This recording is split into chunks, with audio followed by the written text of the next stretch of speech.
I know. I got to at least acknowledge that it's happening. Hey, by the way, that is really good news. The news that Florida State got yesterday with TJ Abrams. I like TJ Abrams, and I don't say this a lot about recruits. No, you don't. This is not tongue in cheek. No, no, it's good news. Dude can fly, and you don't need to be an expert of any kind to see that. So I like this kid, and I remember by accident I stumbled across video of him. And by the way, for those that don't know, he's a commitment for the 2024 recruiting class, and things are looking up, to use one of our sound clips that we used to reference on the regular, for Mike Norvell, his staff, and the quality of kids that are interested in coming to Tallahassee. I can't stress this enough. It's happening. Good news. You got to win games. When you don't have relationships and you don't have a dynamic staff with those relationships built in, with relationships throughout the state, that Mike didn't have that when he came here, and he didn't really hire that either. And so we all wondered, like, well, how are we ever going to gain access, the key to getting really good players in the region, whether it's Georgia or Florida or just, the area teams, you worried about it because that's where the talent is, guys. There's a lot of it all right there, and you got to be able to get to it. And the only way for that to happen for him would be to win games. And now they are, and now you're seeing it. Now you're seeing the quality of players, both in and out of the state, that are excited about perhaps coming to Tallahassee. Look, we're talking about this a lot, but I like it. I'll talk about this every segment if you'd want to. The success we're having on the field is attractive to recruits. Yes, it is. This offense has gone from to, well, they're going to hit some home runs in the running game, can't do anything else, to where's the weakness? Point to the weakness. Find me the weakness in 2023. And it's hard to do. And so therefore the recruits see that. I said last year before the season started, it was remarkable to me that we even got 4 wide receiver transfers to come to Florida State. That speaks to the ability to recruit and to pitch, because there is no evidence that as a wide receiver, Florida State is a good place to come. There's no evidence. You're doing that on faith. And now there is evidence for future classes and future transfers that this is an offense that's made for everyone. Yeah, it's good, man. It's really good. I keep saying over and over again to people, it's sort of pinched me a little bit here, because the transformation went from not happening at all, happening painfully slow, to holy moly, we're really good with a chance to compete to go to the college football playoff next year, and all the kids, all of them want to come here. I mean, like, it was, wow, it happened fast. And this is what's true about schools, programs with cachet. It's just true. Bob Stoops did that at Oklahoma, right? Down program. My God, what has happened to the Sooners? To, hey, this guy seems to know what the hell he's doing. To, damn it, they beat us in the national championship game. Like, it didn't take long. You can't do that at programs that don't have that history. Very rarely have you ever seen that. It's always the programs that have been in slumber, in hibernation, but have rich histories, because you can call upon that. Once you start winning on the field, you get them here. When they're here, you showcase the trophies, and they see what's possible yet again. And the trophies don't have dust on them from 35 years ago, like you're going to Miami and visiting that particular program. That's a tougher situation. It is. It is much more difficult to recruit when you don't have a 100-yard field to practice on indoors when it's rainy outside. Yeah, when your facilities suck and you don't have a stadium and you lose a lot. And we were told that they hired the best assistants known to mankind last off season, and they've already made a change. And it's gone. I was bummed by Gaddis's firing. Me too. I got to tell you. A sad day. It was. I was really buoyed at first by the news of the day yesterday, really, when TJ Abrams announced his plans to come to Tallahassee. I was like, all right. It's been an up and down sort of newsy time here, because not long after that, you get up today and you find out that Miami's moving on from Gaddis. And I was like, oh, man, they were doomed for the next 2 or 3 years with him. And that square peg, round hole type thing. That was, But I did enjoy also on the other side of it, the one more moment in the sun where Miami gets to make a fool of themselves every offseason, yet again, constantly. And all of the rabid fans that tell us every offseason how great they're going to be and the steps forward they're taking. And then, alas, it doesn't happen. So that's funny. Up and down, up and down. The fun thing is that you and I can say this, that we are this close to becoming college offensive coordinators, specifically at Miami, because Evan Gaddis and you and me each have coached the Miami offense to the same amount of touchdowns against Florida State's defense. Mm-hmm. We're all on the same page here. Yeah. Same ones. It's that close. Yeah, that was something. That was, and then, yesterday, Tom, with your absence for part of the show, and there was not anything Tom did wrong, but penalty box. Yeah. To the penalty box you go. You won't get to discuss how excited I am that we're retiring Buster Posey's number with me. I heard it was a great segment. It is a great segment. And we're probably going to use it this weekend on Warchant TV. You should, because we will. I would. I'm doing it. Good. Should. I'll tell you this much. I don't get too excited about a lot of things like this, these ceremonial type things. But man, I did shoot up in my chair when I read that email when it came in. Say, what kind of habits do you have on a Thursday afternoon? Shoot up in your chair. Yeah, I got you. No, I was sitting there reading the old emails, going, let's see what we got in the email. That's what I do when I open my email. I talk just like this. What do we got? Oh, hey, look at this one. This is a good email. I like this email. This is a make you smile kind of email. And it did. And that's why I went on the diatribe that I did yesterday on the show about Buster Posey having his number retired, the All-American catcher, 07, 08 for Florida State, and the greatness that was seemingly every time he took the field. Just the absurdity of the consistent nature with which he came through with whatever it was that had to be done. You were here in Tallahassee as a student for a golden era across sports. I was. Across the major sports. There's no doubt. And I'm reminded of it every year older I get, because I look back on it now with the wisdom that comes with age, and you have reference points. And I think to myself, my God, I got to see it all. I got to see J.D. Drew. I got to watch John Ford Griffin and the unbelievable season hitting he had. I got to see, Buster Posey later on, but also the football program. You think about 91, 92, 93, 94.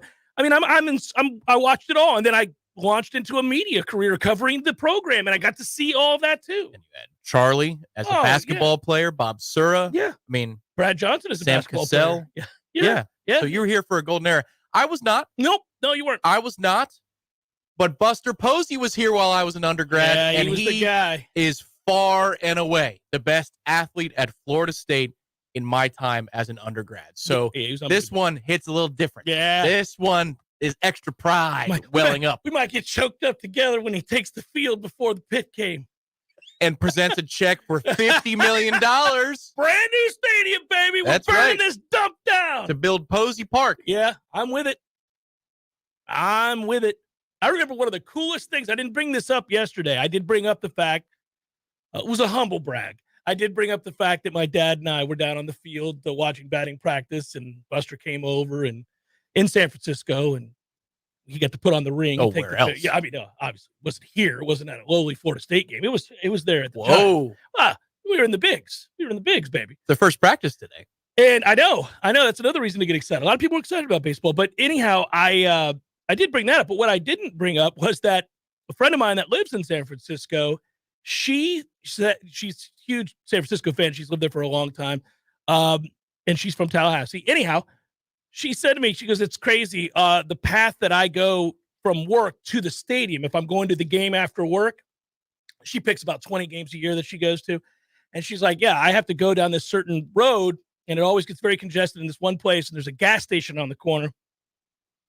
And the pre-partying begins there. A lot of people will, and then walk across and around over to the park where they can have a few beverages. Anyhow, the point is, that gas station, she said she knew Buster Posey was a star almost instantly, because the first time she went to a game, his rookie season, and he had already been off to a good start, They have big Buster Posey dolls that they were selling out front for like $25 a piece. So she has two of those. There's stuffed dolls of Buster Posey, and they're caricatures. They're hilarious. He's got a fat face, which he doesn't in real life, but he's just fat Buster Posey.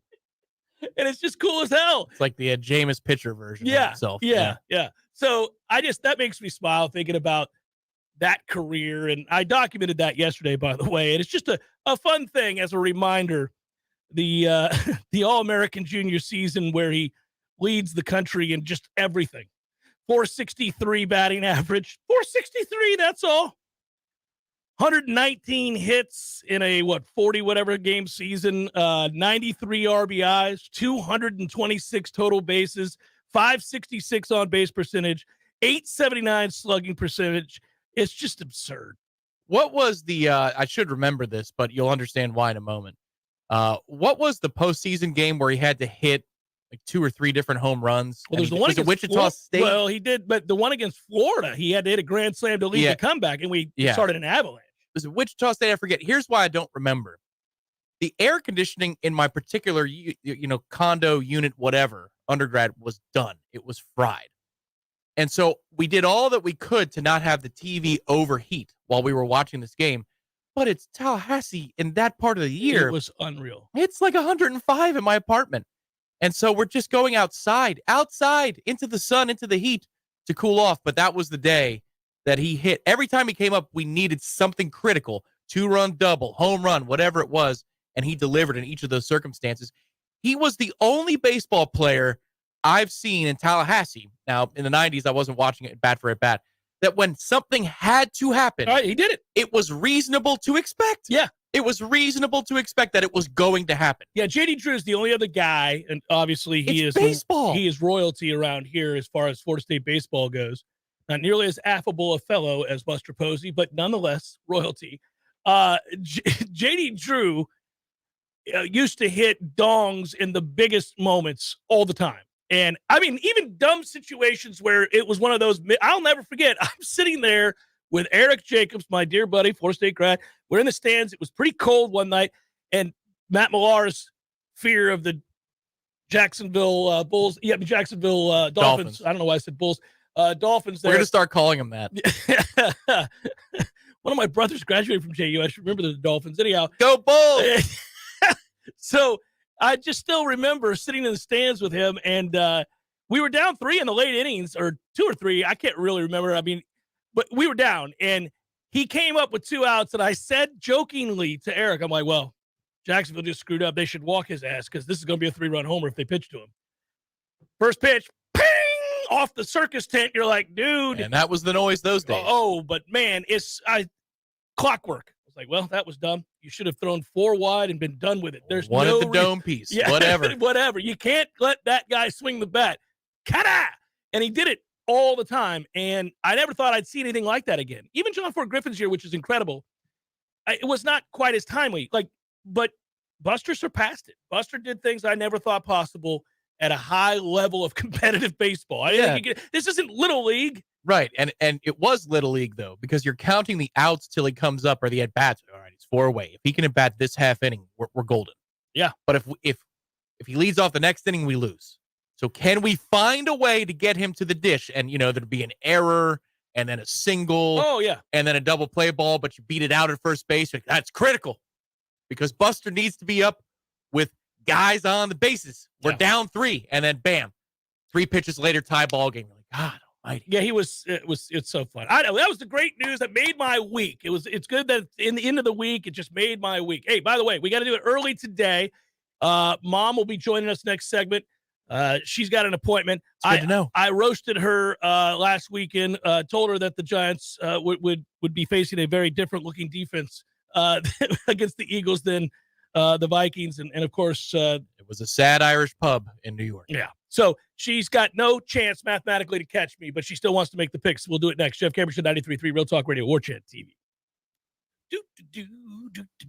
My man Eddie. Jeff, what's happening, dude? Bears eating people all over the place. What's up, guys? Our next partner that you're going to hear from is Athletic Greens. You've heard me talk about Athletic Greens in the past. Happy to talk about them again. I take Athletic Greens every day.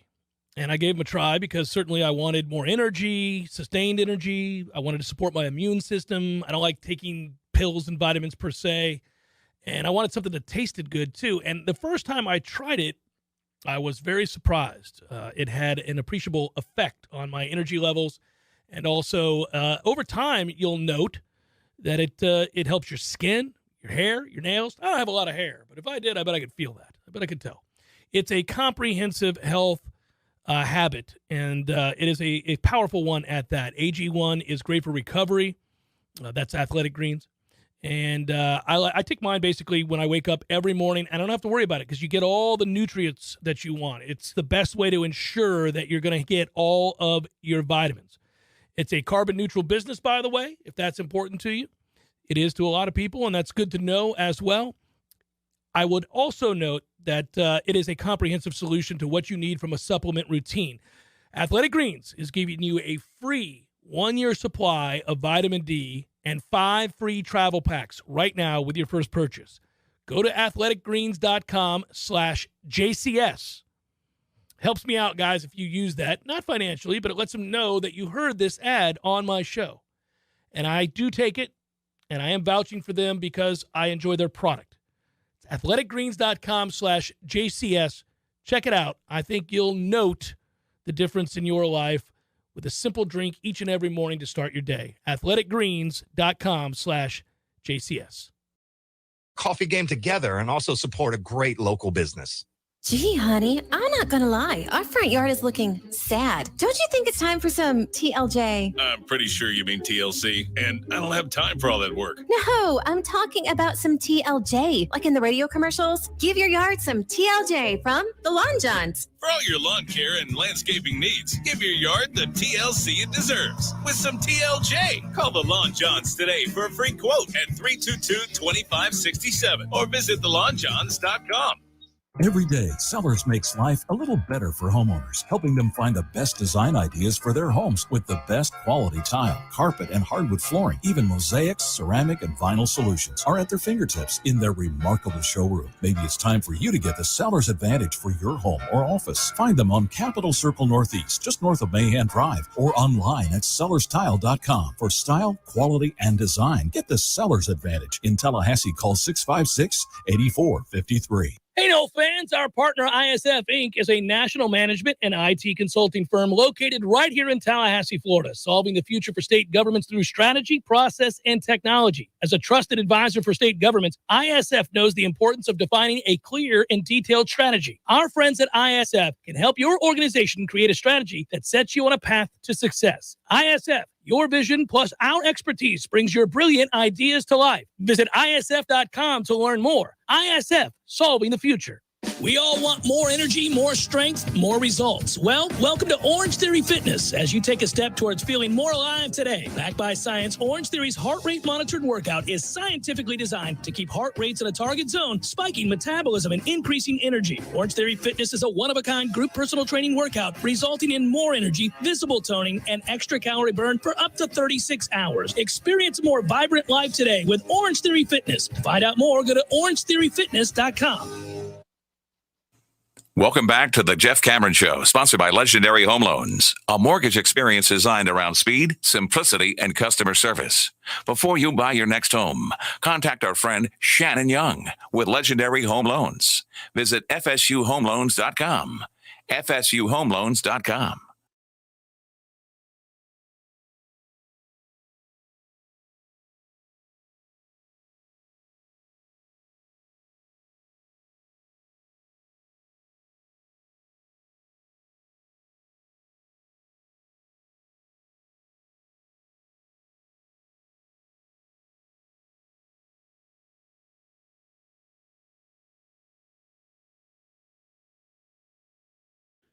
How's that something to do with the vet going on with that? I don't know.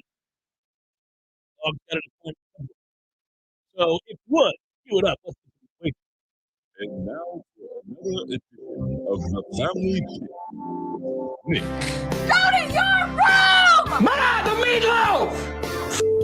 Take it away, Jeffrey. Hey, Mama, how are you? I'm good. How are you? I'm good. Hey, listen, really quick before we get to the picks. Yeah. I don't know if you saw the sad news, but it is part of our shared history as mother and son, and that is that Billy Packer passed away. Did you see that? Oh, I didn't see that. Yeah. Oh. Well, I want to bring this up because, as you get older, the people that were around in your youth that were old at the time, well, they die. You know this. Yeah. And so it kind of marks the time when they die. You're like, oh man, I remember seeing that movie. I remember that song. I read that book, whatever it might be. Right. The first thing I thought of today when I read the news that Billy Packer passed away was the 1983 national championship game between number 1 seed Houston and number 6 seed North Carolina State. Yeah. And I thought about you and me and Bob sitting in the living room and watching that game, crossing our fingers like much of the nation, hoping to see a huge upset. I know. And Lorenzo Charles' dunk on the missed shot from Derek Wittenberg, I'll never forget that because he says, Wittenberg, oh, that's a long way. And then you get the dunk and you hear Billy Packer say they won it on the dunk. And I'll never forget that because the next shot is Valvano running around looking for somebody to hug. I know. Wasn't that, those were the days, weren't they? Those games. Oh, my gosh. We watched so many great ones. We did. And I will tell you, I think that college basketball has suffered greatly. They've cannibalized the sport. The only time it matters anymore are the 2 weeks during the March Madness tournament. But we used to watch religiously college basketball, as you well know. But Billy Packer had so many great moments I know in calling those games, those tournaments, those upsets in those times of my youth. So I thought you should know that. I shared and thought about that moment in the living room together as we jumped around and celebrated like Valvano did simultaneously. I know. Oh my gosh. Well, I know, you know me and how excited I get about things like that. And so I'm still leaping around when something good happens. You are still leaping around when something good happens. Although I do think you get entirely too nervous for regular season Bucks games. I know. I do. I tell myself I'm not going to, but I don't know. Just something comes over me. But anyway, I may not be getting excited for a while because I don't know, depending on what happens in this off season and everything. I'm trying to be optimistic, but as I told Tom, although I made that Giants pick last week, partly because I just thought maybe if I got lucky, I could, gain a game. But you were definitely right that Minnesota obviously has no defense because they made the Giants look like world beaters. Yeah, and then the Giants looked like children with 64 yards of offense at half against the Eagles. That was terrible. Yeah. Absolutely terrible. But all right. Anyway, it's okay. So now oh, Lord, these games, they sure do get harder, I tell you, because everybody that's in this is like a coin flip. Great games. Excited about these games. Can't wait to sit down and watch them. The first one, San Francisco at Philadelphia, 3:00 on Fox in Philadelphia. Obviously, as I just said, Lincoln Financial. Who you got? Well, you know me. This is another thing. You know how I'm a pick with my heart as opposed to my head.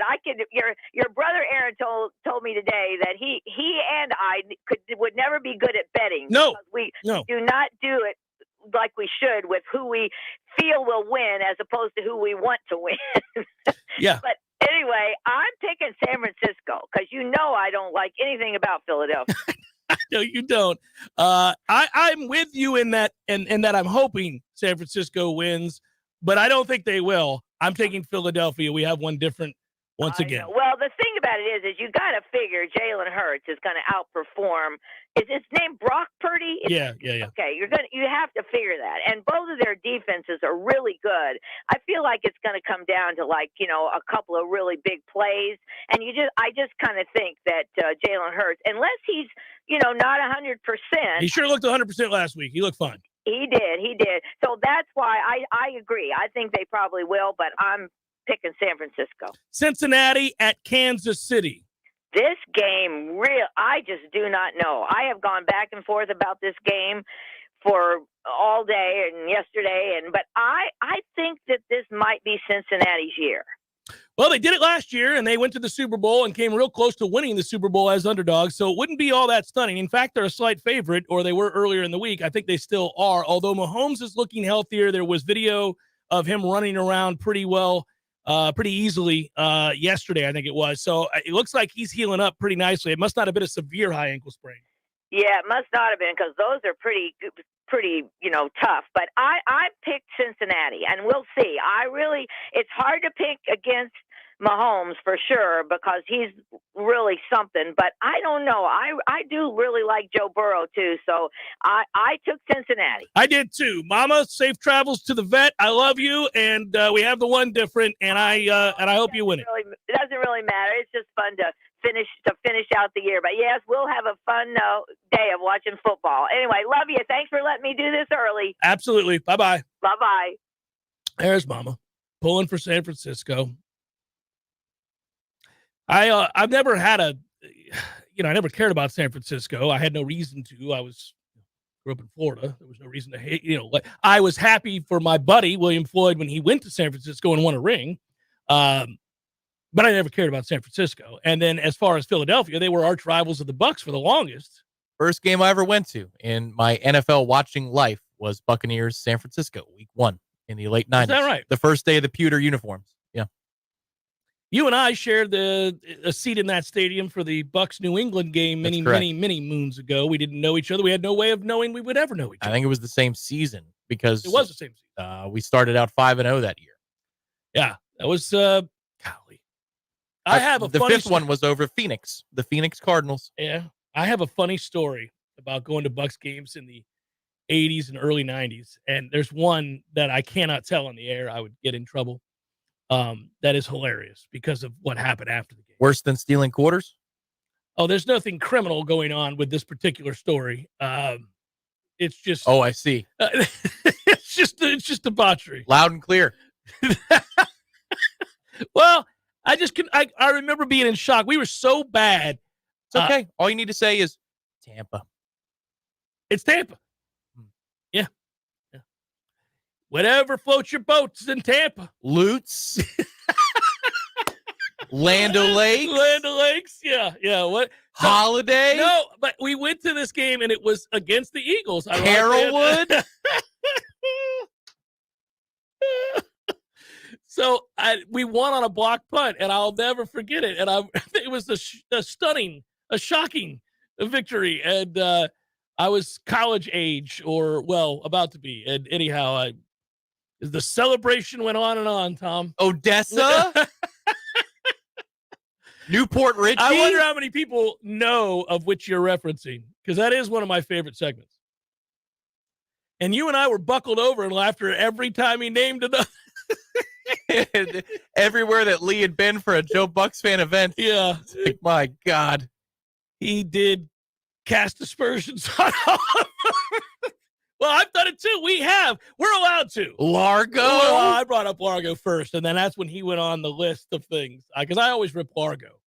Largo is an easy target. Kind of like Pinellas Park is an easy target. You're like, Pinellas Park, really?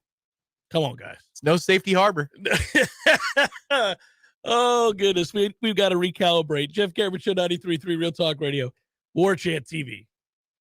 Your local news now. Florida Senate President thinks she has a plan to tackle the state's affordable housing crisis. President Kathleen Passidomo unveiled a massive 93-page bill Thursday. It aims to spur private developers to create more affordable housing, ensuring Floridians can live near places they work. Passidomo's idea, called the Live Local Act, requires a more than $800 million appropriation. It bolsters funds for several current housing programs and adds a bunch of tax incentives, sunsetting after 10 years. Governor Ron DeSantis also gave tentative support to the bill during a news conference in Miami on Thursday. The legislation faces two committee hurdles in the Senate before reaching the floor. A local woman, Darlene Vasquez Sierra, claimed a $1 million top prize from a scratch-off game at the lottery headquarters in Tallahassee. She chose to receive her winnings as a one-time lump sum payment. She purchased her winning ticket from Star Food and Gas on Woodville Highway in Tallahassee. The retailer will receive a $1,000 bonus, $10 flyer scratch-off ticket. This is Rachel Linnea with your Real Talk 93.3 local news update, brought to you by Macklemore Systems, Tallahassee's go-to Mac store. Check them out online at MacklemoreSystems.com.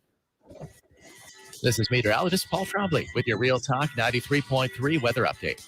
Daytime highs approaching 56 this afternoon under mainly sunny skies. Winds out of the north 5 to 10 miles per hour. Partly cloudy skies tonight, 34. Partly cloudy tomorrow, high of 63. Upper 60s Sunday with a chance for scattered storms. Turning warmer Monday with highs in the mid-70s and showers possible. This report is brought to you by the Lawn Johns. For all your landscaping and lawn care needs, visit thelawnjohns.com. Right now, 49. See Nice Tire and Auto Service at 4792 Bluntstown Highway today. The ASC trained technicians at Nice take the guesswork out of fixing your car. That's why wherever you see the Goodyear sign, you'll find what you want in tires and service. From preventative maintenance to a major overhaul and everything in between, you name it. Plus, Nice's services are backed by a nationwide limited warranty. Stop by Nice Tire and Auto Service. 4792 Bluntstown Highway, just west of Capitol Circle. My man Eddie. Jeff, what's happening, dude? Bears eating people all over the place. I read another article today. It's the third one in the last month of somebody getting mauled to death by a bear. Man, bears have their own space. Well, you got to let them have that. You do. You got to stay clear of bears is what you're saying. Yes. I got a question for you. Here you go. If you had to be mauled to death, eaten alive by any animal in the world, which would you choose to eat you alive? Ooh, I think maybe I'd want, I don't know, longevity time, a mouse. Just a slow burn. Slow burn. This thing just finished the pinking. It's been a month. I could go to work. I could still do my thing. I could probably live 30 years. I thought you were going to say great white because it'd be quick, or a grizzly. We went with mouse. Yeah, mouse.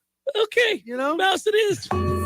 Gordo's bringing the flavor and flair of Cuban food to Tallahassee since 1996. Hey, Matt. Yes, Greg. Do you know all the different ways that you can listen to Real Talk 93.3? There are several. So we've got realtalk93.com. You can go back and listen to all of our shows in the podcast section. That's right. You can also listen on our app as well. Search Real Talk 93.3 and look for the red microphone and download our app. Never go anywhere without us. And of course, you can always listen right on the radio. Well, they are listening. Are they? If they're hearing this commercial, then they're listening. That's true. I hadn't thought about that. The Greg Tish Show, Monday through Friday, 6 to 9 a.m., only on Real Talk 93.3.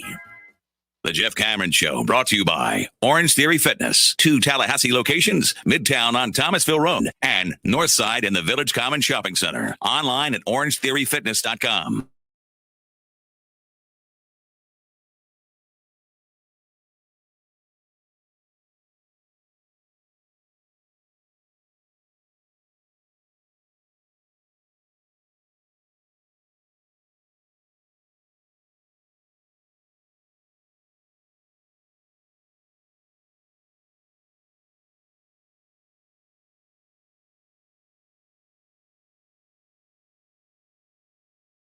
Many really good calls. And I know what you're tempted to say, Tom. You're tempted to bring up that the legend didn't get passed on, and that's fine. I was going to say that. Oh, well, you're not a Mark Packer fan. Okay. You're not. It's okay. It's all right. That ACC show's not riveting. I would agree. I wasn't going to go there. I thought you were. I was going to cut you off at the pass. Well, considering cut off at the pass that I wasn't going to take. Oh, no. I understand you're sympathetic to the situation. I mean, there's a big difference between being critical of one's broadcast and obviously a family situation. Billy lived a good long life, man. This isn't like, he didn't get run over by a bus at the age of 50. I mean, he's lived a good long life, had a great career. Since you threw me in a wheelbarrow and brought me here, it would be nice if maybe Mark was nicer to his colleagues over the years. That would be the only thing I'd say. Well, Billy was good. Rest in peace to Billy Packer. I know he got cantankerous and weird at the end. They all do. You're gonna have to warn me if I get there. It's okay to be cantankerous. It's when you it's when you get mean. Warning. No. Warning. Come on. We got consensus over here. Director off camera. Oh, stop it. I am not mean to anybody on this staff. I'm not mean to you. I'm not any of those things. Cantankerous about things, though. I've been cantankerous about things since I was 20. Look around the world. These people suck. Warning. There you go. Warning. If you've got eyes and ears, then you're a little cantankerous about how man treats man. I mean, you see it all the time. You can be observant and point to the shortcomings of us human beings and not have a growing problem the way Ditka did or Bob Knight did. Ooh. That's what I'm referencing. If I go down that road. Ditka was a miracle. It is. I'm still stunned that he didn't say something completely crazy to get fired. Did we move that audio over? I'm not sure if we did. I think we did. But, I mean... Susie, I was for Philly. They got rid of me, so I'm going with the Giants. It's the look on the face that makes me laugh even more than the sound. It's the look. You don't have it. You do have it? No, can't find it. Well, it's a legendary audio, but that was the worst that ever happened. It's yes, I am rude to entire populations of towns and cities. I'm not specifically calling out the fine people of Orlando or Jacksonville, or even when I make fun of my Lutz, South Carolina. The state of South Carolina, I am rude to. Disappointed in the state of South Carolina frequently. There are plenty of states I'm disappointed in.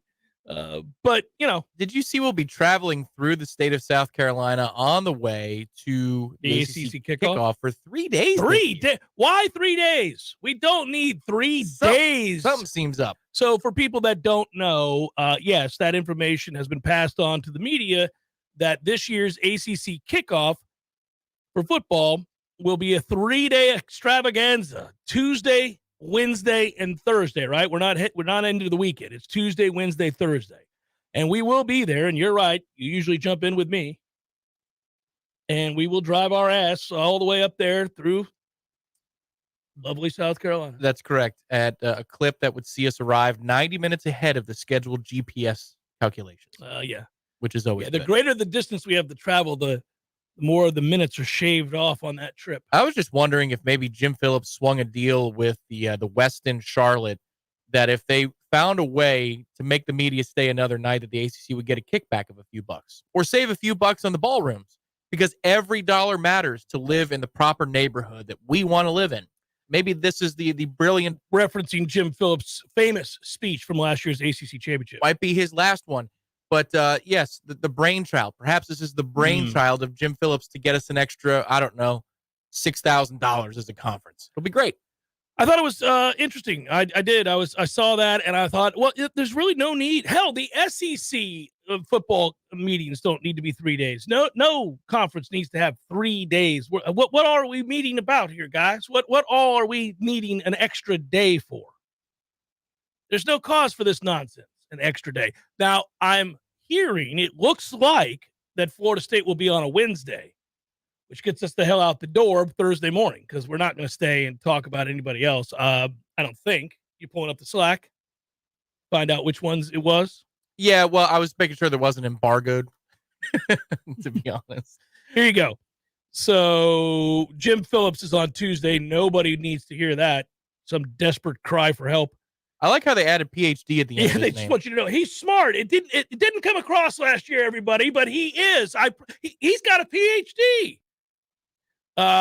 Georgia Tech, Louisville, Miami, and Syracuse are the first day on Tuesday. We'll want to be there for that, just to ask Mario how things are going at Miami. And I also annually enjoy talking to anybody from Georgia Tech, because they've got that glazed look on their face, over their eyes, that what do you want me to do? Well, you can what do you want? We don't have any money. We're not any good. We haven't been in for ages. What do you want? You can ask Mario.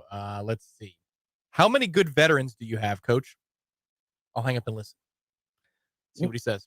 Duke, Florida State, Pitt, Virginia Tech. We know who the star of the show is that day. Yeah. And then on Thursday, it's BC, Clemson, North Carolina, NC State, and Wake Forest. So there you go. That's what it's looking like for, and that is in late July, kids. If you're marking it on your calendar for how excited you'll be live from Charlotte. Later than usual. It's typically around All-Star Week or the week after, relative to the MLB schedule. But 25th through the 27th of July is quite late for the ACC kickoff meetings. And last year, that would have been a problem for Florida State because, we started camp a week early due to the Week 0 game.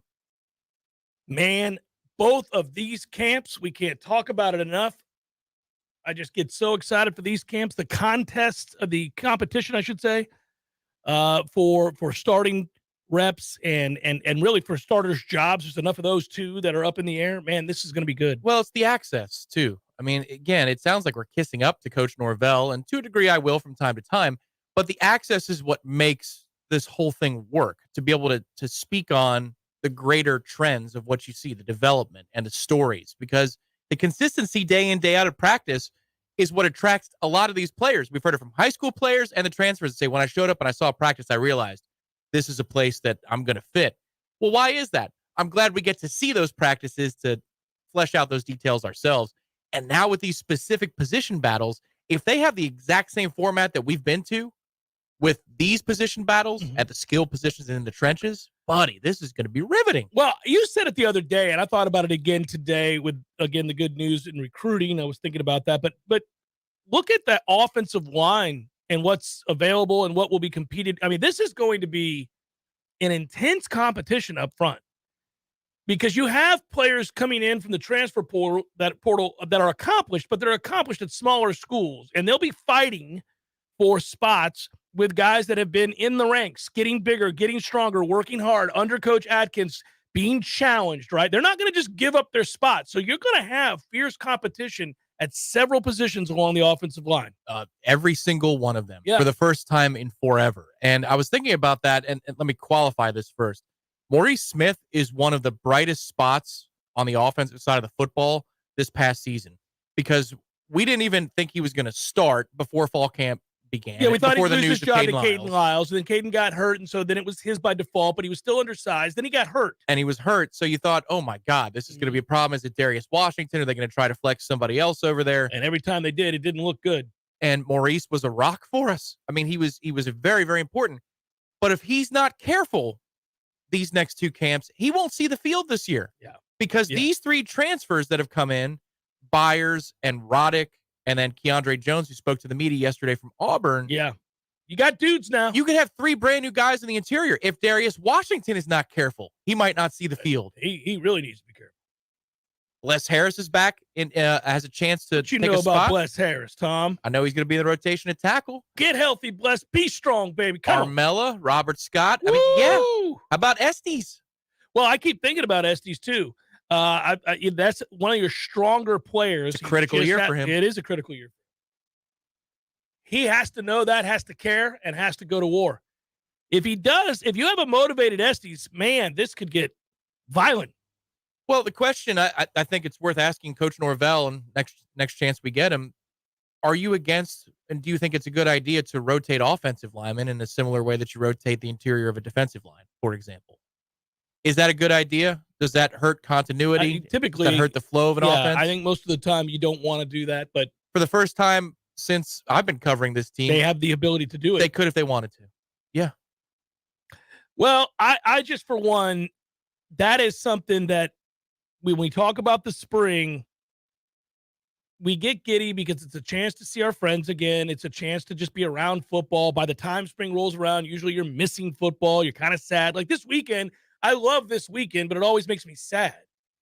Only one more weekend after this with football, and it's inevitable, but you arrive at this place where you're wrestling between, don't think about the fact that it's nearly over. Enjoy the damn games. Like, you're going to get to see these games. Don't be sitting there watching these games thinking about, oh, it's almost over. But it's impossible. It's like at the end of the Florida State season. Like, before I walked into the stadium to watch Florida State and Oklahoma, I was excited about the game. I was excited to be with my boys and my two sons and my friends, and we were going to go in, and I was, let's celebrate this moment. But I caught myself several times going, damn, because this was a fun team, and I liked them, and I wanted to see them play more football. And we were seemingly just kind of getting going right when it had to shut down. And so this spring, you're going to be like, all right, here we go. We get to get a glimpse. But there's so many players that we haven't seen that we're going to be excited about. Also, in a weird way, I don't want to fall into the trap of bowl momentum. I don't believe in it. I know you don't believe in it. No. If it's your first game as a freshman and you get experience in a bowl, there's momentum because you have experience that you would not have had otherwise. However, while I don't believe in bowl momentum, I think that the two games that closed out Florida State's season, Florida and Oklahoma, will benefit them more than the four that led up to the Florida game or the three that led up to the Florida game in which you're playing backup quarterbacks. Mm-hmm. You learn more about yourself by playing a 6-6 Florida team, 6-5 at the time, and being dangerously, perilously close to losing that football game. And then also in the bowl atmosphere, while you don't have everybody, and clearly Florida State wanted to rotate a lot of guys in there in the first half, especially you saw the receiver rotation was nuts. Oklahoma went toe-to-toe with you. Oh, yeah. Those two games provide you a hell of a lot more to learn from than the slate before it with Georgia Tech and Miami and Syracuse, et cetera, when you're playing backup quarterbacks and overmatched teams. By the way, I want to answer this question because pretty soon we'll have some of these fun little exercises like W's and L's soon enough. Next Wednesday. Yeah, next Wednesday we get to do it.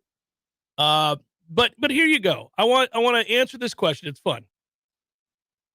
And it was on the chat. It's not a question, but it's an observation that I can answer.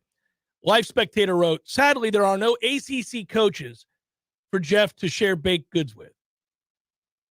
Well, that's not true. We can nominate coaches to buddy up with that seem more more affable than others.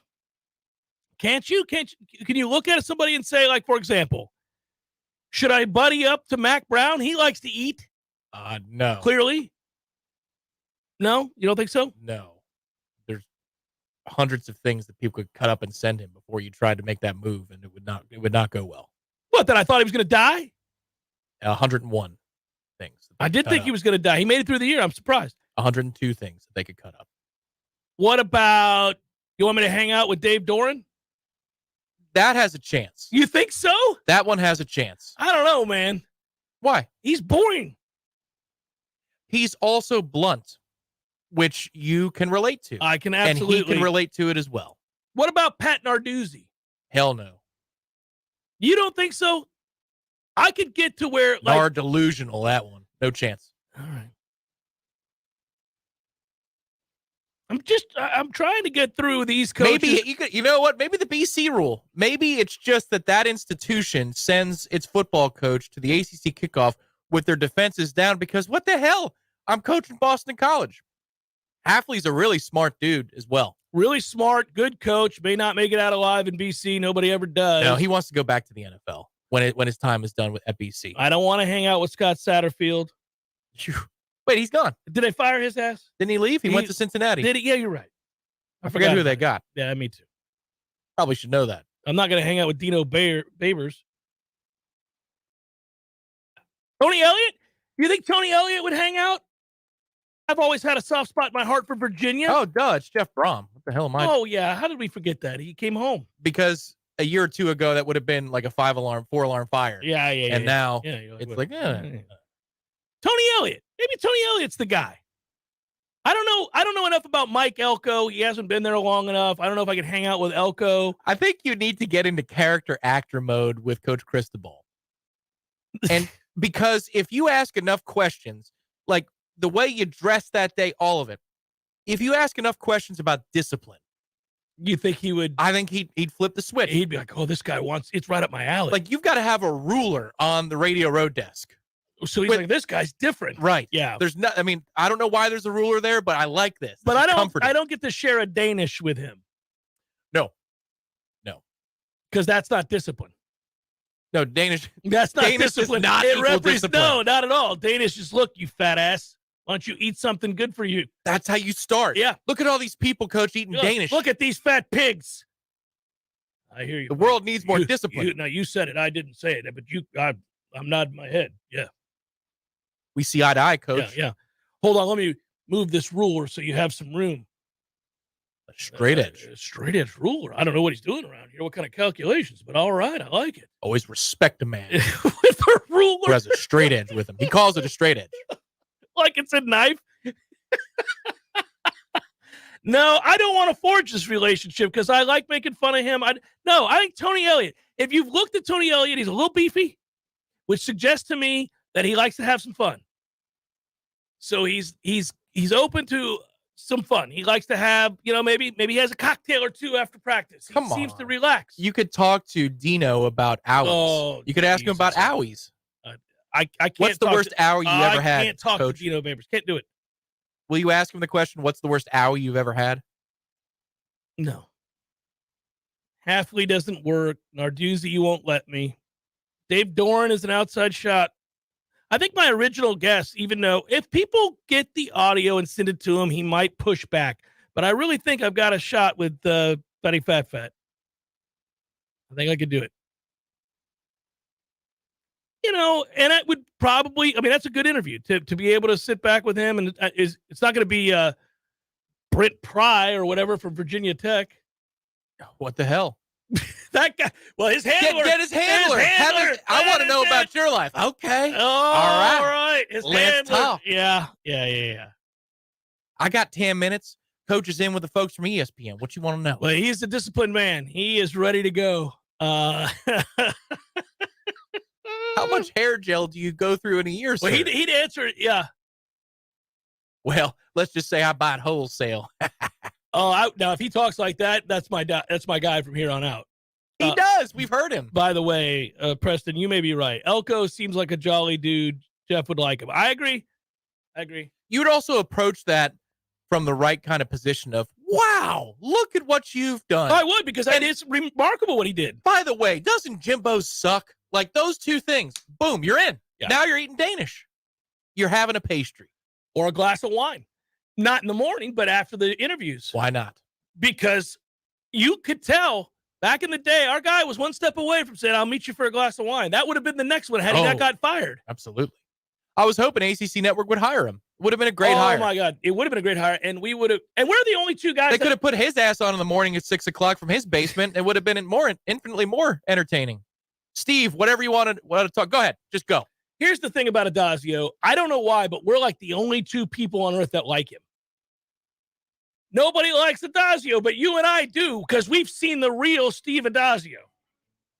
Oh, we're not his players, too. That makes a big difference. Hour number 2 forthcoming. Stay with.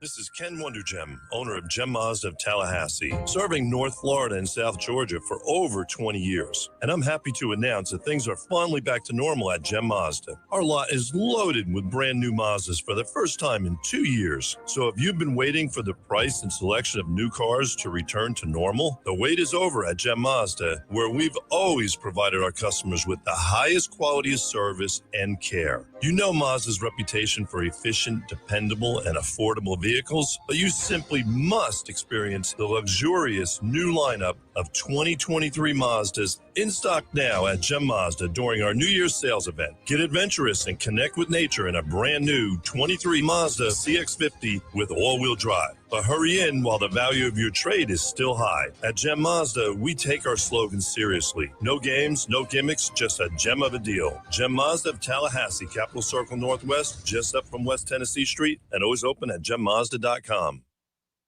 Give your business a facelift with a modern, consistent, creative brand overhaul from Curiosity Marketing Group. These days, it's not enough for your business just to have a standard website or a Google listing to reach your customers. Your business needs to stand out with eye-popping branding, modern web development, and strong marketing. And it takes a team to pull it all together. Words and websites matter. At Curiosity, we make the most of yours. Find out more at curiositymg.com.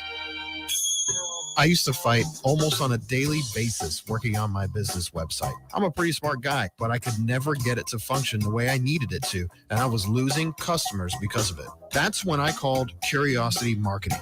They listened, they understood, we collaborated, and in the end, they delivered beyond my highest expectations. Now, I can barely keep up with the work. They say the future belongs to the curious, and now I'm excited about the future of my business. Find out more at curiositymg.com. We understand how important it is to have transportation you can rely on. So no matter what the road ahead brings, we'll be there, offering you and your family the support that's made Farm Bureau Insurance a trusted name for over 70 years. You deserve more. You deserve a promise. I'm Andy Cohen with Florida Farm Bureau Insurance. Please call me at 850-671-FARM. There's fun to be had every night at the Corner Pocket. Take home prizes on Trivia Tuesdays and Beer Bingo Thursdays. And kickstart your weekend with Martini Fridays. Plus happy hour runs every weekday and game day specials every time the Noles take the field. Watch all the best games at the Corner Pocket's Vegas wall, featuring 560 inches of flat screen TV heaven. Oh, really? The best food, the best drinks, and the best place to watch all the games. Tallahassee loves the Corner Pocket. Coming up next, more of the Jeff Cameron Show. Live and local on Real Talk 93.3. WVFT, Gretna, Tallahassee. The latest betting odds and line movements from Vegas. This is your action update. Now here are your latest lines from our guys in the desert. Tampa Bay Lightning with a 3-2 win over the Boston Bruins at Amalie Arena last night. Lightning with a $1.15 favorite. Total closed at 6. The under cashed at 5. Boston remains the minus 2,000 favorite to win the Atlantic Division. The Tampa Bay Lightning are 35-1 to win the division title.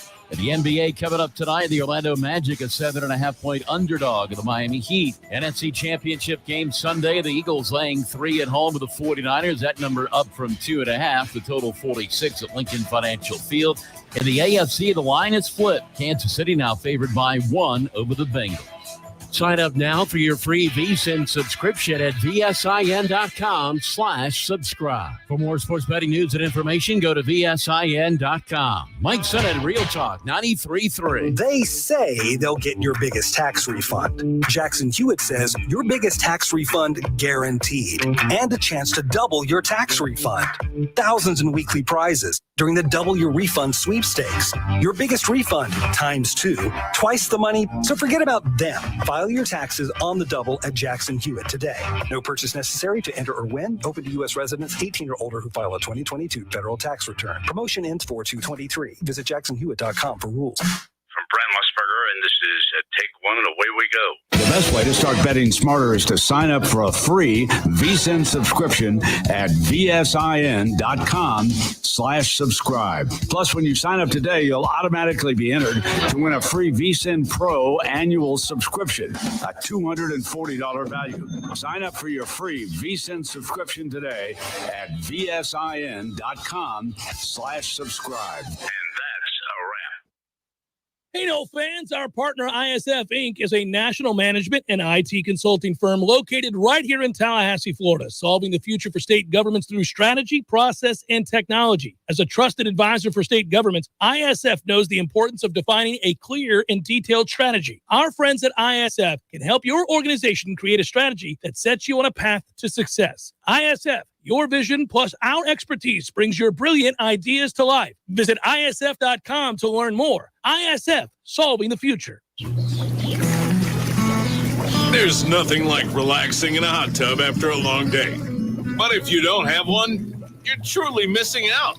Hot tubs and spas have tremendous health benefits, besides just helping you relax. Like improving your sleep, they help with pain relief. They help to better your cardiovascular health, and so much more. And this season is the perfect season to finally buy what you've been wishing for.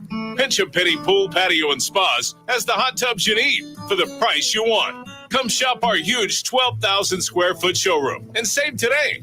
There's over 50 hot tubs in stock right now, so you won't have to wait weeks on end for that delivery to finally come to town. If you're ready to relax, we're here to show you how. Pinch a Penny Pool, Patios, and Spas. Come visit our huge showroom at 2473 Greer Road with over 50 hot tubs to choose from. You'll be glad you did.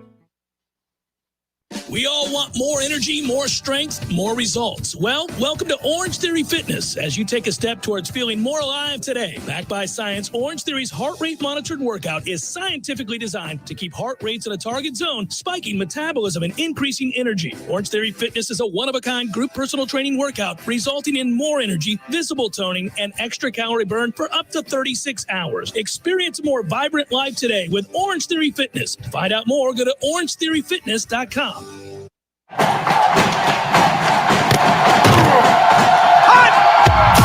Broadcasting live from Florida's capital city, this is the Jeff Cameron Show, brought to you by Orange Theory Fitness on Real Talk 93.3. Now, stop what you're doing and listen closely. It's time for the Jeff Cameron Show in 5, 4, 3, 2, 1.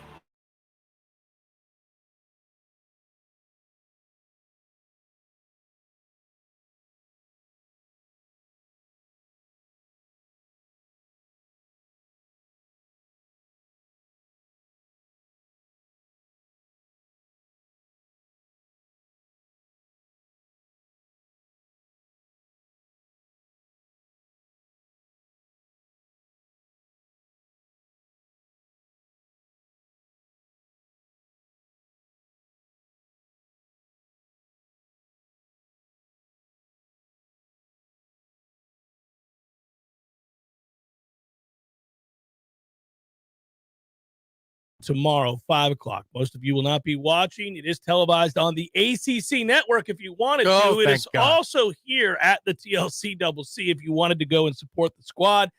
After the attempt to deliver the Platinum Bohica fell woefully short against Miami, I feel like we've lost a little bit of our luster. Their jumpers did not fall woefully short. The Noles really, and it's weird to say this, have nothing to play for the rest of this season.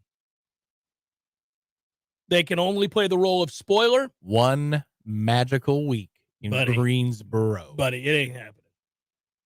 I wanted to hold out hope that we continued to see improved play. That game the other night took it out of me. That was a running kick to the cojones. I mean, my goodness, lack of effort, lack of execution, can't cover anybody. Didn't really try.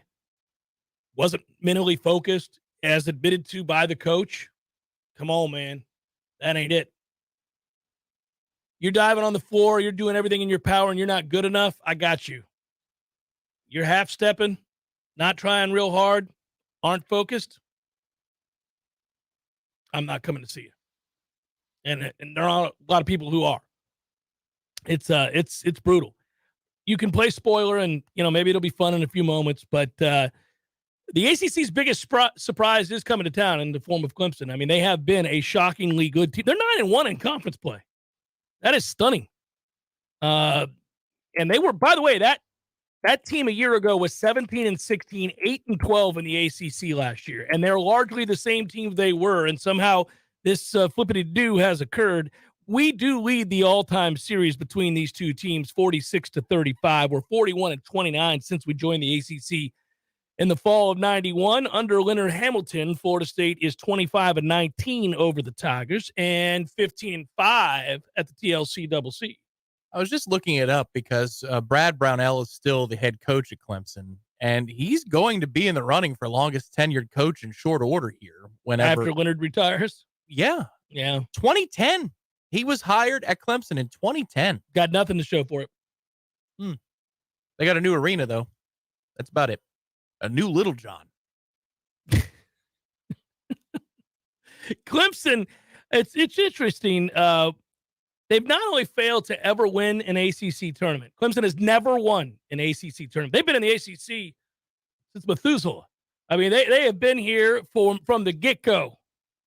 They've also only finished first place at the end of the regular season one time over the last 69 seasons. Nice. I was waiting on it. That the conference has been in existence. Good year. Their 90 squad, led by Dale Davis, Eldon Campbell. I'm old enough to remember him. The 1990 team? Well, yeah. I understand your age relative to 1990. I'm just double checking. Is that the 1990 squad? That's right. That's the year they did that. They finished 10-4 in the 8-team ACC. They were upset in the tournament by Virginia, allowing for Georgia Tech, who, by the way, and this is a special year for me, Kenny Anderson, Dennis Scott, Brian Oliver. I remember this because that team played East Tennessee State later on. I was at FSU for that season. Anyhow, that's just a little trivia for They you. won an 8-team conference. They won the regular season. They did not win the conference. They lost, Tom. They've never won the tournament, as I said. We're in the era of 18-team conferences, but this is Ocho, 8 teams. They had 8. Yikes. Right. 7 others. Yeah. We have 7 others. We have a 7-game win streak against Clemson in basketball currently. Ooh. That is dangerously close to a Platinum Bohica against Clemson. Now, I don't know if it would qualify for a Platinum Bohica, but what qualifies as a golden Bohica? Is it 8? I don't know. Gold Hica? A gold Hica would be hilarious. So a couple of friends of mine, and one of them is a mutual friend of ours, texted me, and I told you this on the golf course, I think, that they had never in their time of listening to the show bothered to look up what Bohica was, and then he typed it into Google. He texted me. He was like, man, you made me text Bohica into Google, and now that's on my searches. Yeah, it'll be okay. You'll be all right. I don't do the game that I used to do. I used to go to friends' houses and type in crazy stuff on their home computers. And What? Yeah, I just type in a search on their home computer. Something. Really? Yeah, I do. Back in the day, before I realized, like, oh no, this could be really damning. We shouldn't do that. Sinister things, like just what? Who was on this computer last? Like I always wanted them to have to answer for something absurd. We're sharing things here. I'll share. In college, I would turn on questionable things on the main television downstairs if my roommates ever fell asleep on the couch. So they wake up to it. Yeah. Questionable. I mean, it could be anything. You know what? Let me tell you what I miss, and then we'll move on here. Here's what I miss. There was a brief window in time, and a lot of you guys know this. There's been 2 such windows. It's like when we start talking about different ice ages and so forth. But like, so when you remember, well, you weren't alive yet, but the ice age, no, but cable. When cable first happened, the old black box. Yeah, you could, and I don't know what genius figured this out, and I don't even know how you would come up with this. Oh, where are we going with this? No, but they figured out that if you could take like a playing card, and slide it in to the top of the box. Okay, in between this little plate that held down the channel knob switcher, you could slide that. Somehow that cleared the picture for cable channels you didn't have that you weren't paying for. Now again, who on earth was sitting around one day and like, Jimmy, I wonder if I took a playing card and shoved it in that box, we might get the channels we're not paying for. What? How does that happen? Stoners. Yeah, I guess. Yeah. Hippies. It's nuts, right? So. Yeah, there it is. So I would do that, and I loved it. But then they fixed the boxes so you couldn't do that. You wouldn't be able to do that anymore. But there was a window where you could do it, and you got all the channels. Well, then also you could pay the cable tech guy to give you like the unlimited cable box, and then you were set. But you had to know the guy. Of course, it was a cash transaction. Oh yeah. I never had any of that because it was too regimented by the time I got to college. But the one thing I will say very briefly about cable, and the thing that I miss, the instant nature of a channel change. Now you change a channel, it's like gathering, ready, set. Yeah. There's the picture. Well, and it's got a buffer. It used to be, it's there. Back in my day, you just click. And I actually had to get up and change the channel for a long time in my youth there, Tom. We didn't have any such channel changers. You had to physically get up and flippity-do. This is being a 90s kid. That was difficult. But it was instant. Even the earlier age of the cable boxes from around my time in college, 05, 06, the channel change was an instant thing. Now the box has to think whether it's a satellite or a cable. Yeah. And then if you're streaming it, it's even more difficult because you have to go from app to app in certain circumstances. Figuring it out. Yeah. All that. Well, anyhow, that window was a magical window where you could rig the box via the playing card and see anything you've ever wanted to see. And as a young child, being able to watch Friday the 13th while my parents were gone or something like that, it was really mesmerizing, right? Then later on, when DirecTV happened, there was an avid listener of the Jeff Cameron Show while I was at Clear Channel. And I'll never forget this guy. I used to get the craziest emails. I still do. But this guy would send me an email all the time telling me how much he liked the show. So it was really nice. I would write back, thanks, appreciate that. Thanks for listening. Whatever, just a cordial exchange. And one day he says to me in an email, I've never met this guy. Hey, I know this is going to sound weird. Like when you read that sentence, you're like, oh, where is this going to go? But you have to read on. Yeah, well, of course, you got me. He goes, hey, I know this is going to sound weird, but do you have DirecTV? And I said, well, yes, I do. And he wrote back, I have a way where you can get every channel in the world. I was like, what? He's like, any channel. It's a code. I have to constantly change it so they don't catch me, but I can get you the codes.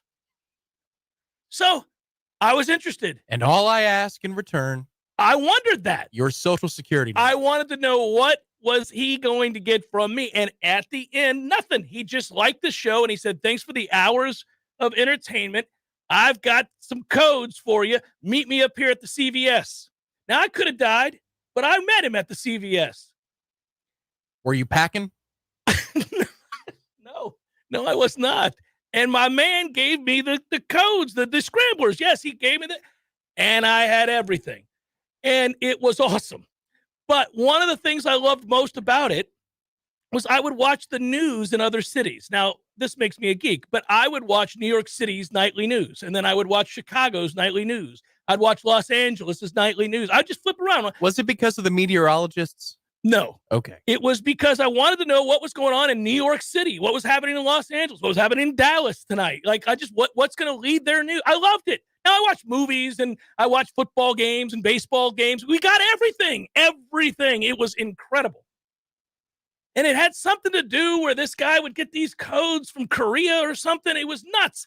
But I was like, this is incredible. This was my favorite listener of all time instantly. I was like, this guy is the man. And he would routinely give me new codes. He's like, we got to get rid of those old codes. They're onto us. It was a thing. And so I would have to go meet him, and he would give me these codes. Did you ever get him anything? No. No. I mean, maybe a shirt or something. Shout outs on the air. No. But and this is the crazy thing, and I don't want to get him in too much trouble, but he ended up going into like the early version of MMA. Like, he could whoop some ass. He was nuts. He was an ex-football player, and he just did all these illegal things on the side. And I benefited greatly. But then they finally figured it all out. Somehow they put an end to the descrambling codes, and it all went away. But here's the final part to that story. I was laying on my couch in my apartment watching New York City news the night that Jam Master Jay was murdered. I was the first person outside of New York City that knew that Jay was killed. Yeah. Social media didn't exist. I was devastated. I was laying on the couch, and they're like, we go to the Bronx or wherever. They're like, sad news tonight. And I was like, no, this cannot be. I called everybody. I'm like, you're not going to believe this. Wait till you see this. It's coming out here any minute now. It's going to happen. Jam Master Jay's dead.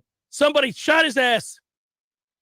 And I don't think they ever caught the guys that did it. Anyhow. Roger, I'm telling you, I have a guy with codes. I'm telling you, at I'm it. watching New York City news right now. They've got the cops there. They're standing outside the studio. He's dead.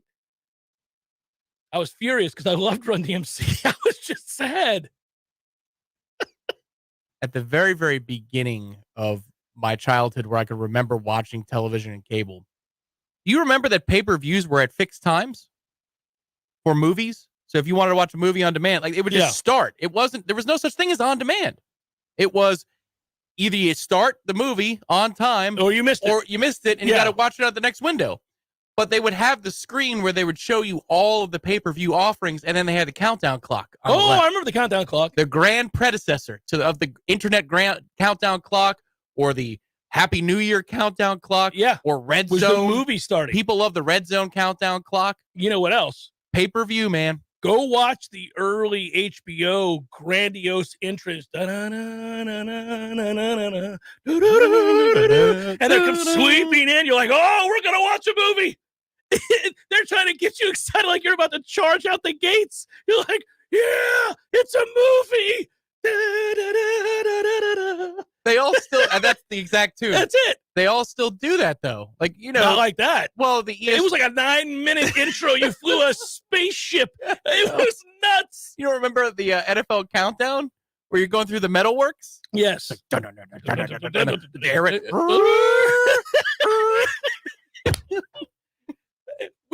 You guys put together a video one time like an audio of just a loop track. Like, it's insane. Like, yes, they might as well. The CBS thing that just goes on for days. Yeah, I do. I can remember being like, it was tangible. I was like, oh, they got me pumped up for this movie. This is going to be great. Like, it never made sense when they had the sweeping epic intro.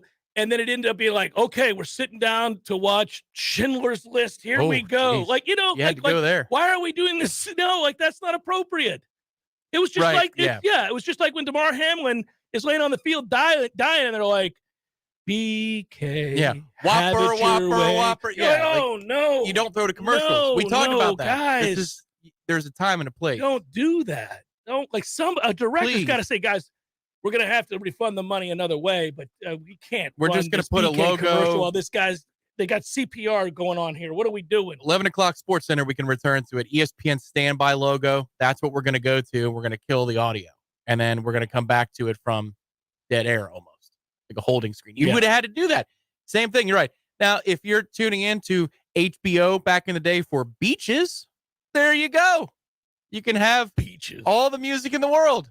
You know that I know the spotter for Troy Aikman. I'm friends with him. And he talked to me that night about, the next day about we know what a happened. lot of spotters. We do. The guy that's the spotter for Troy Aikman is a friend. I just texted him yesterday. Anyhow, he told me the real deal of everything they were going through in the booth for that game. And it was amazing. Like, in their headset, they're talking to them through. I mean, it's unprecedented.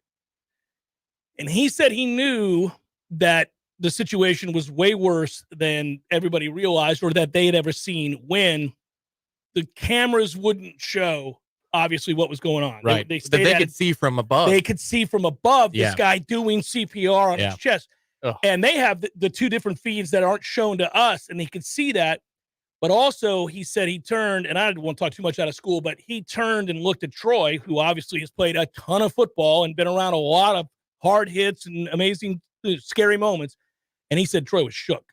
He looked right. Troy doesn't get shaken easily. I mean, the man was concussed himself several times. He's seen teammates. He saw Michael Irvin lay on the field in Philadelphia as the fans cheered a broken neck. All that stuff, right?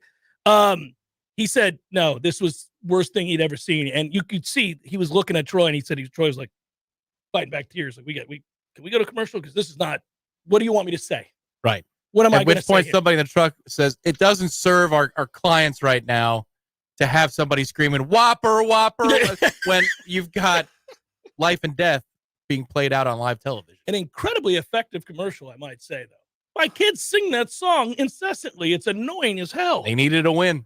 Burger King, it's been a moment. It's been 30 years since they had a win. Burger King. The Crown was the last good thing. And the the freaky guy. Yeah. Those are good commercials. Well, yeah, and he was freaky. He still is. There's a dude who wore that costume here and got arrested here for running on the field. It was at my time. And we didn't have much to celebrate during those days. The guys in the jail said that they kept the mugshot because they hadn't put on the full costume for the mugshot. It's Jeff Cameron Show 93.3. It is Libations Friday, loosey-goosey to say the least, but it needed to be. It needed to be, gang. We'll be back in a minute.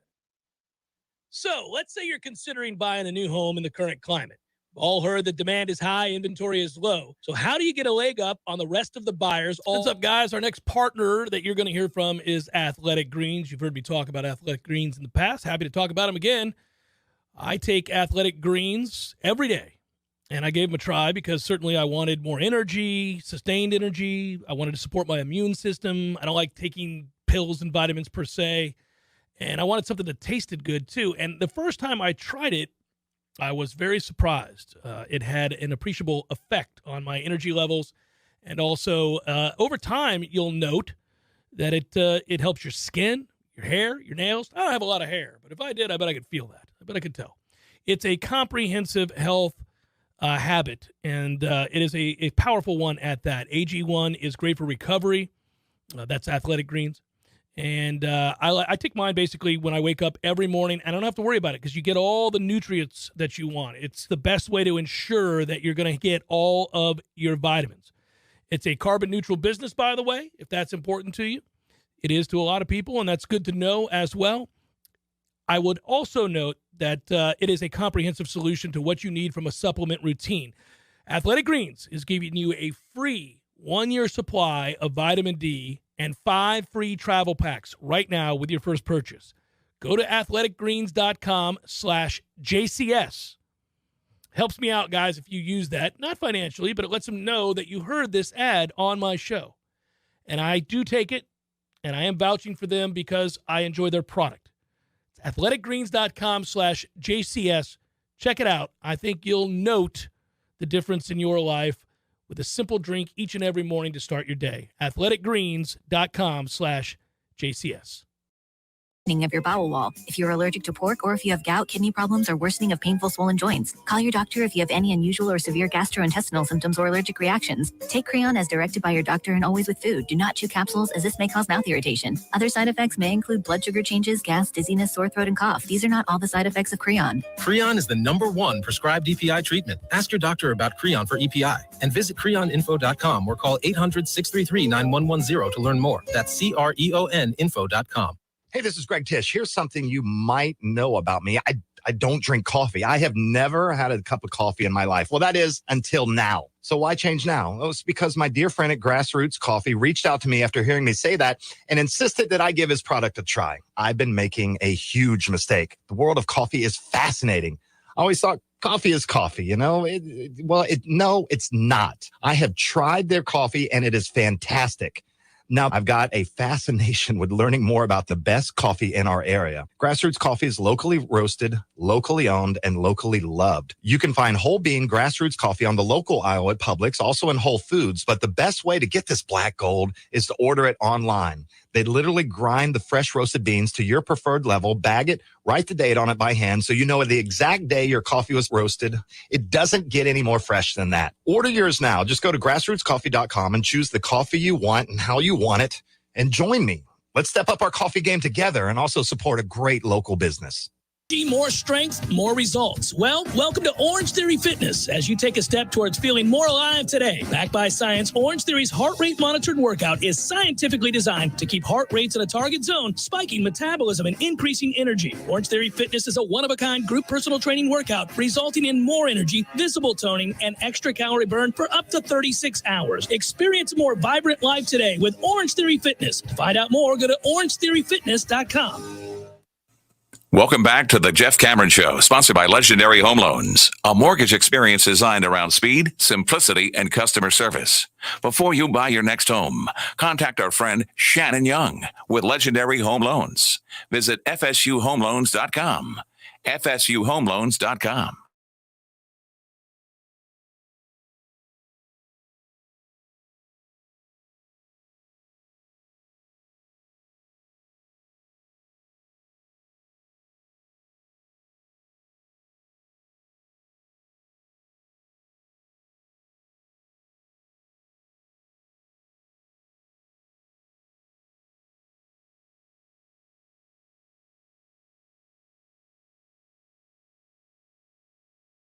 Previewing the conference championship games, which have been previewed to death. I'll only say this. My man crush on Joe Burrow just continues to grow. I am proud of the restraint you have shown. I've tried because I was overboard last year when he led them to the Super Bowl. And, you know, he may very well lead them to the Super Bowl yet again in back-to-back seasons. While getting killed. We're talking about the Bengals. Before he got there, bums every year. Bums. We lamented forever that a certain coach was absolutely bulletproof. You could not get rid of that guy. Keg Stand Eric Angel, if you're in the chat, how did you feel about Marvin Lewis? My God. Keep it clean.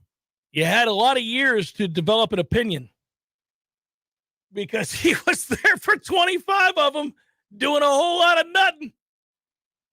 Hey, look at that. The Bengals went 7-9. Again, looks like they're sticking with him.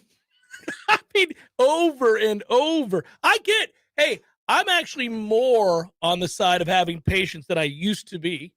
I think the fire everybody is a young man's game. You got to have obviously, somebody in mind when you go through that, but there was a time where after a while you could go, good God, how long are they going to let him coach there? So my point is they were the kind of the laughingstock for the longest. And that guy gets hurt in his first year. If he hadn't gotten hurt, who knows? He might have taken him to the Super Bowl his first year. Second year, fully healthy, suck it, going to the Super Bowl. And I kind of predicted it, meaning he did. So Marvin Lewis had 7 cracks at the wild card round of the AFC playoff bracket. He was there frequently. 7 chances. Yeah. We have the same amount of wins as he does. Everybody knows that. But he was the head coach, for a refresher, from 2003 to 2018 with no playoff wins. Yeah, none. From win to win? 2003 to 2018. He had 6 10-plus winning seasons in that time. Let me tell you something, man. Nary a playoff victory. Yeah, that's a long time to achieve a whole lot of nothing. It's weird, though, because it's true. As you get older, I think about this a lot. Your fandom changes in a lot of ways. The first of which is that you aren't so knee-jerk because you have greater perspective and nuance is allowed to exist in an older man's world. It doesn't with a young person. It doesn't, it time and again, it's like, well, we got to do something now. It's got to happen. Everything's now. And I get that. I understand when you grow up in an era where you can have everything instantly, it's going to manifest an attitude towards everything in your life as this doesn't happen fast enough. So I get when I hear 20-something-year-old kids be like, we got to fire that guy. I was like, he's there 2 years. He was there for 2 years. You can't fire him yet, can you? Unless there's something egregious going on off the field. Unless he's Miami's offensive coordinator. Well, listen, if we're being honest, they needed to fire him. It makes them look bad. I agree. And it is fun to make fun of. I did today. It wasn't going to get better. They should have fired his ass. You know it, and I know it. That's why we're sad today. We're sad they did the right thing. By the way, teams are no longer afraid. Ain't no one waiting around. In a weird way, Florida State ushered in an all new era of how quickly you can fire jokers. Now, in some ways that's good. In some ways that's bad. And the way that it's good is there's no reason that you need to sit around and wait for years on end if there's overwhelming evidence that it's just not going to mesh, that something's wrong.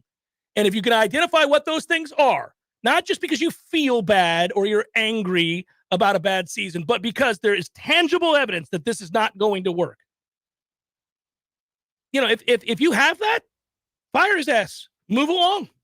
You don't need to wait to go through another bad season. You don't have to wait 16 years. I was a junior in high school. That is the opposite of what Cincinnati was willing to do back in the day. Junior in high school to age 32. No playoff wins. Half a lifetime. Yeah, man. It's funny. There are guys. My dad was like this. There are certain coaches that, and we've all had them.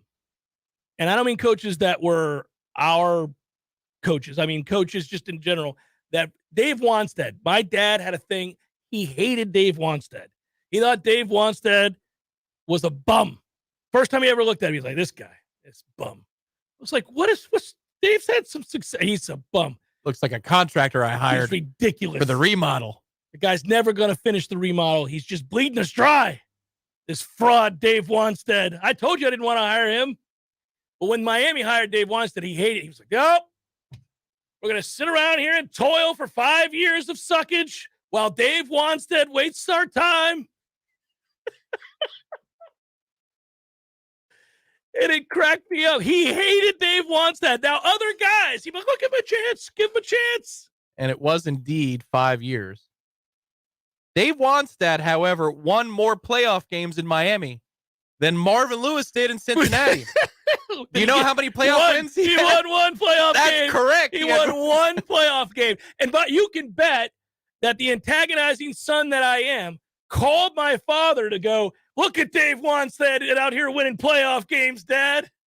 His first 4 years, 11-5, 11-5, 9-7, 10-6. My dad, picture of mediocrity, will never do any better than that. That's what he is. He's a bum. He, however, resigned in 2004. Well, it wasn't going well. A 1-8 start. It wasn't going well.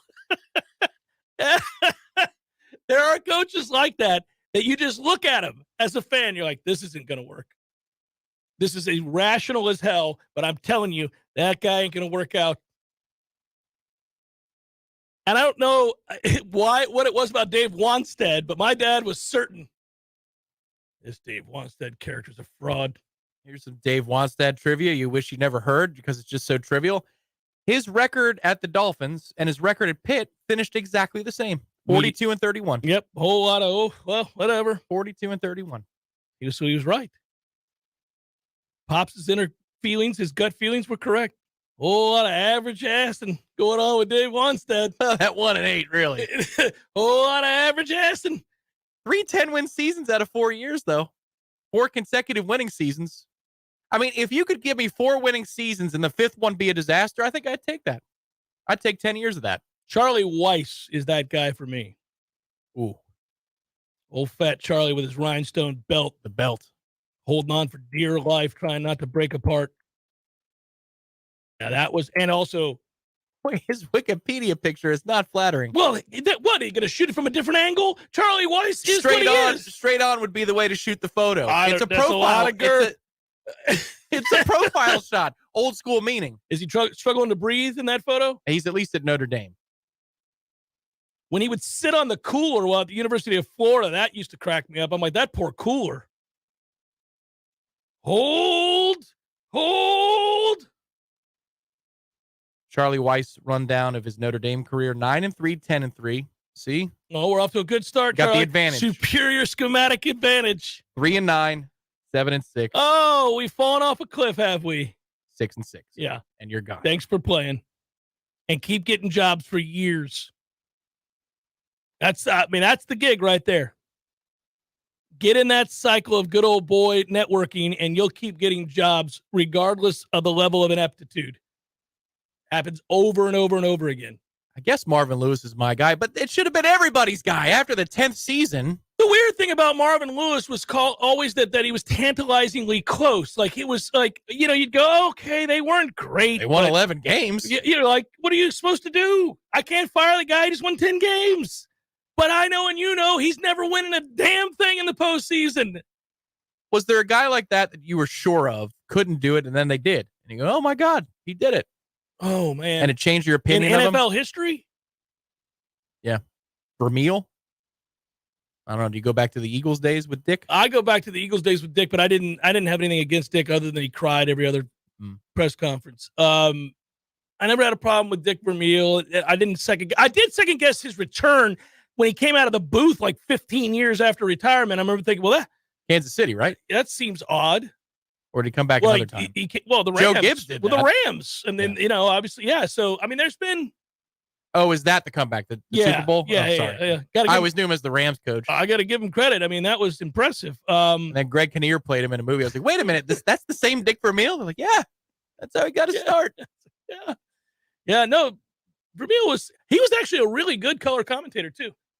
I believe that. For years in the booth, he was good. Probably a lot of compassion coming through the television. He had a ton of compassion. When he did college games, he was good. Oh, I hated for him here. Yeah.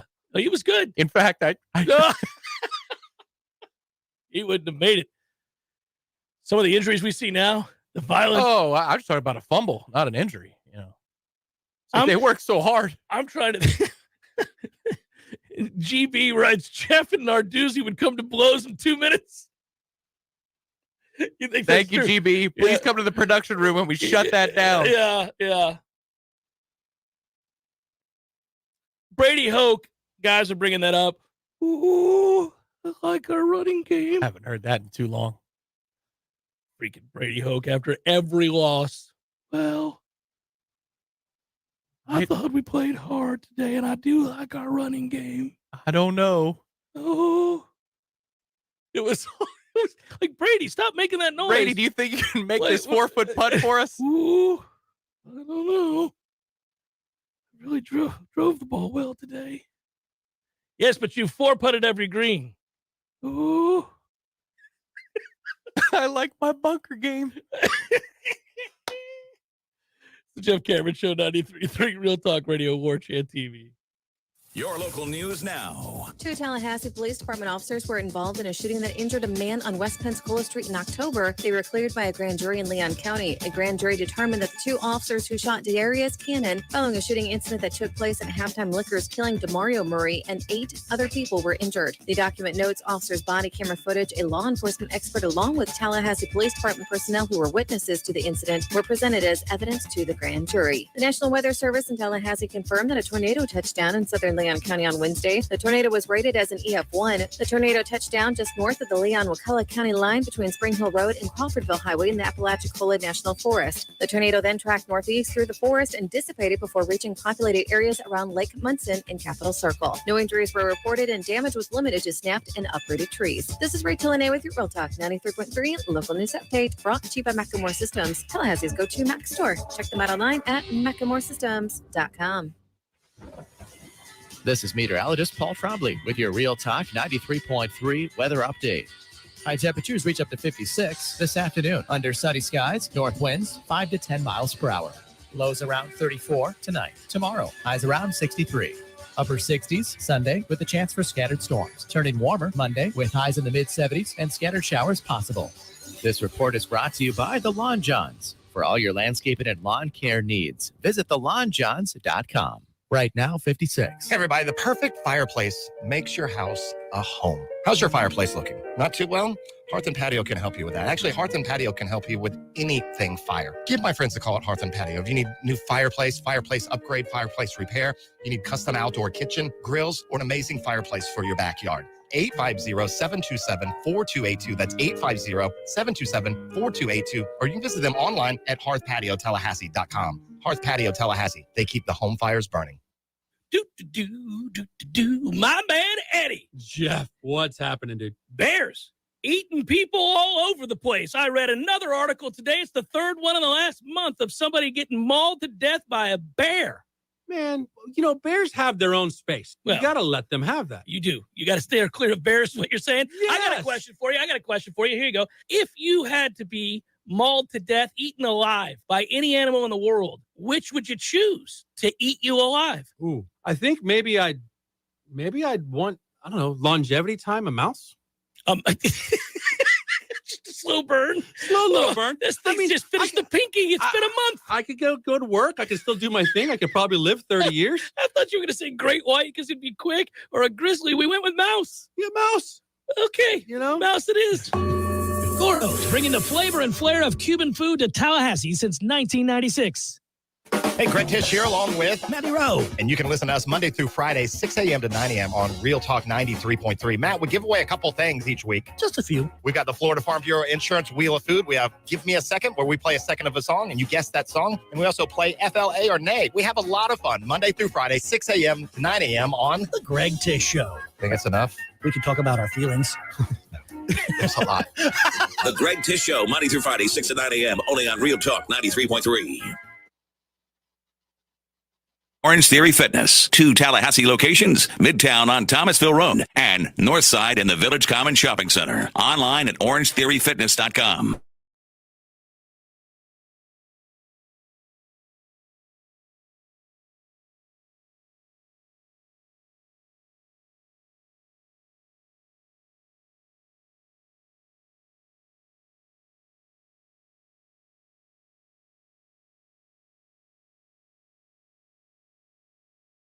Gone directly to Tampa Bay Buccaneer history to answer your question. They've had countless bums that I identified just by the annoying look on their face as bums. They proved it otherwise with actual losses. But yes, the Bucs have had a litany of bums as coaches. And whether you want to talk about Ray Perkins, Dirk Cutter, that's the one. That's where we should go. That bum. Lovey was a bum when he became the head coach in Tampa.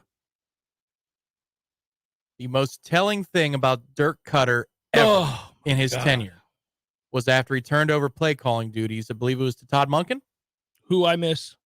And they're trying to get him. That was the report. Let's go. And the offense has a great day. Oh, yeah. And Dirk is asked about it in the post-game press conference. And his response is, yes, the Bucs offense had a great day. Oh, yeah, he was such a bitter little bitch. He couldn't handle dealing with anything. Yeah, he couldn't give any credit at all in that moment. He had to share in that. It was the worst. Greg Schiano was also a bum.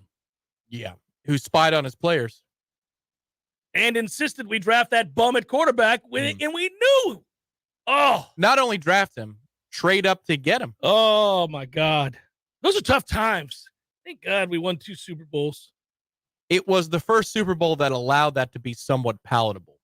And then we wore the throwbacks that one day to beat Green Bay, a game you called some weeks out. Weeks out. I ran into Mario that day at the park, and he was like, congratulations, you called that. I was like, I did. I believe that was a Tenard Jackson interception late in the game. He's a good player. Weren't you at the game to the hizzy on the kick return? Michael Spurlock, I was there. And our mutual friend, Chris, old Malagon, was down in Miami that day because of another game you called. The Dolphins beating over the Ravens. The Ravens. Yeah, I called that too. You're correct.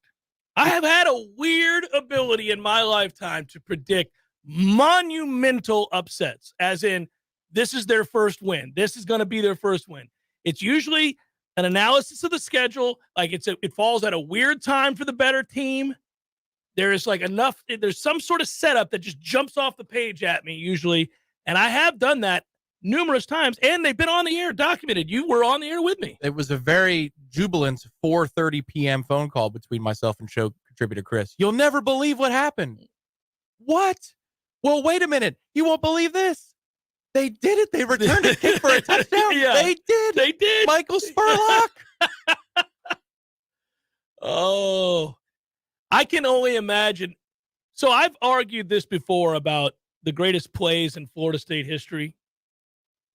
And there are a lot to choose from. And people will pick, Punt Ruski and all these different things, right?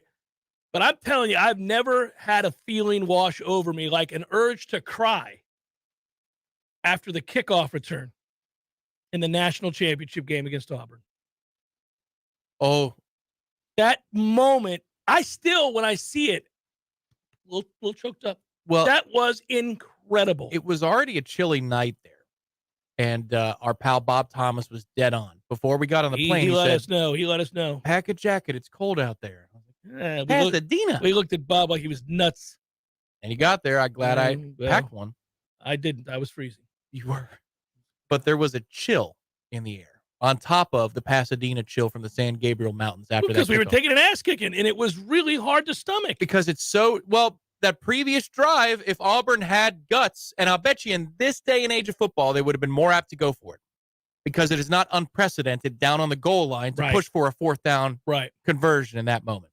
But Gus didn't. He kicked the field goal. Thank God.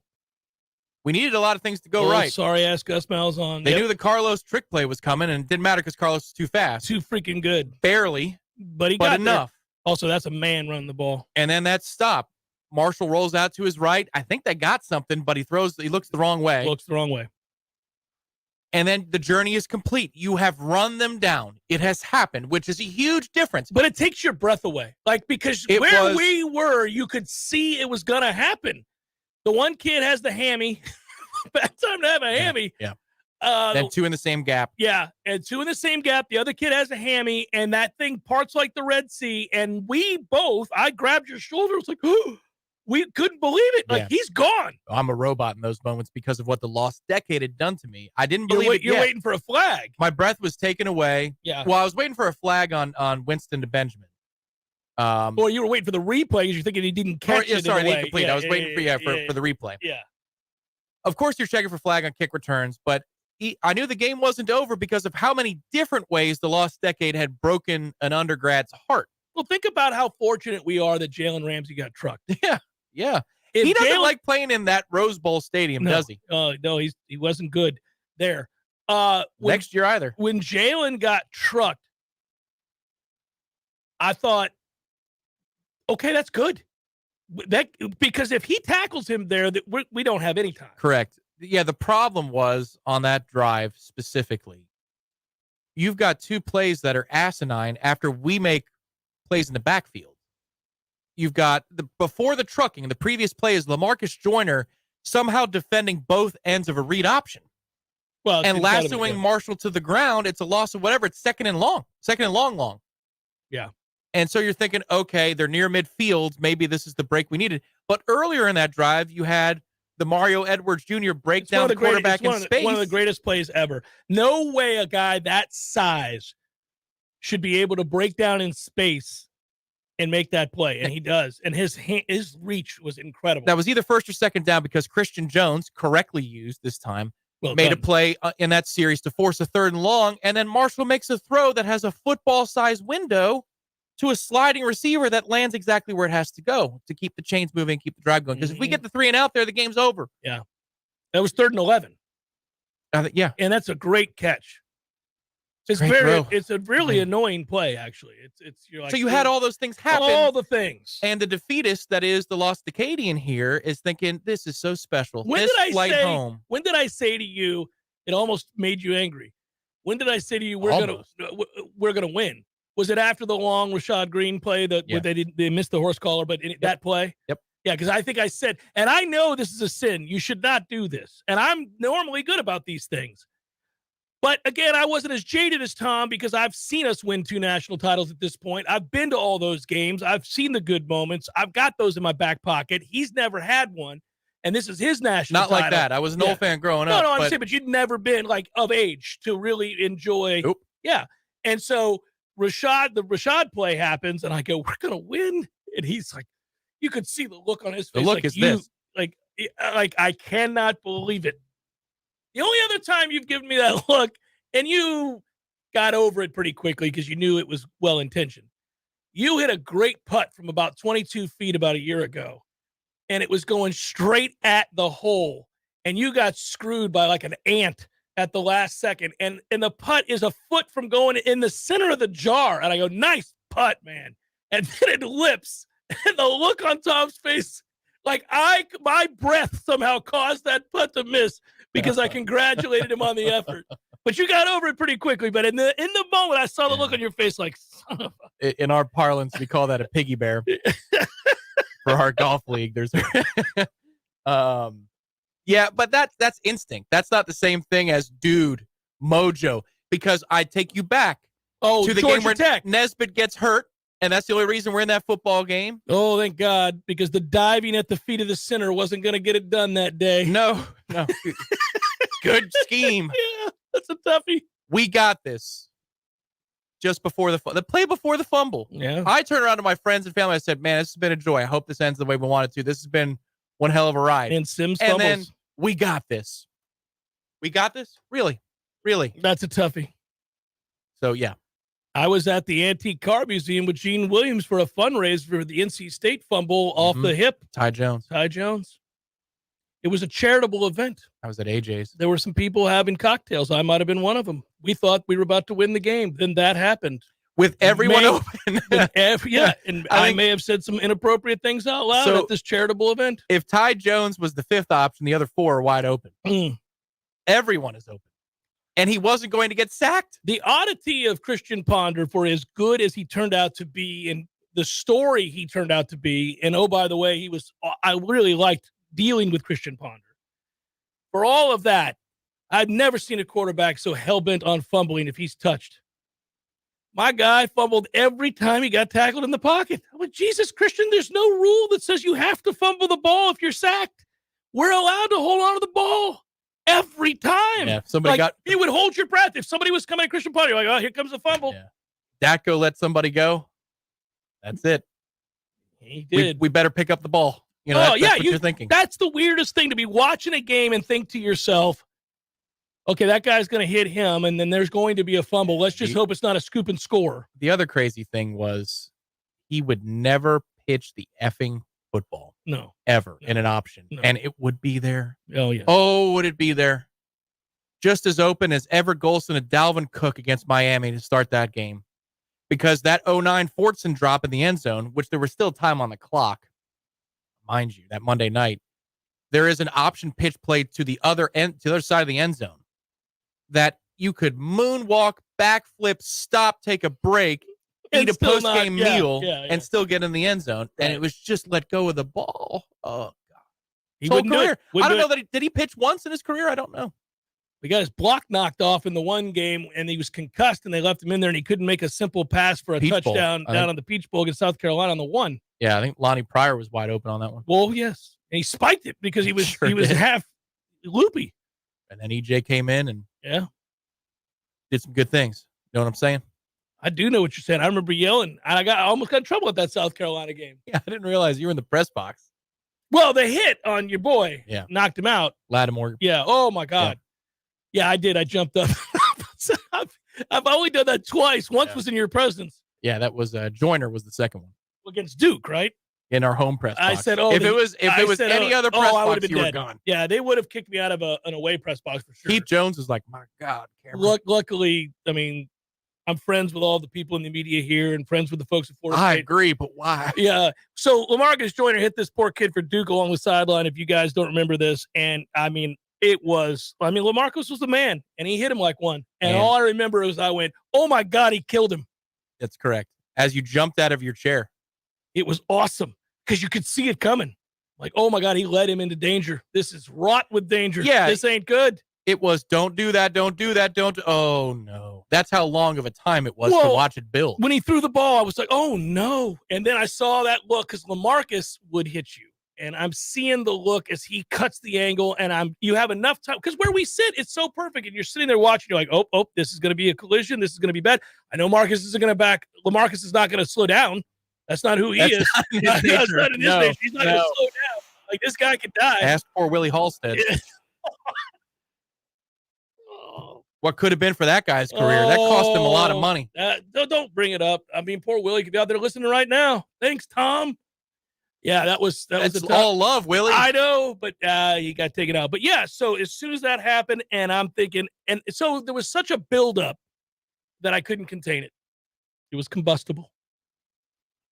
Oh my God, he killed it. And that poor Duke. There was a Duke guy there, Duke media guy there, and I feel terrible because it was so unprofessional on my part. I was in the wrong. There was no way that I could undo it. I can't go back in time. And that Duke guy just looked at me because if I had heard that from somebody else, I would have been furious. Good work out of you. Good work, Director Matthew.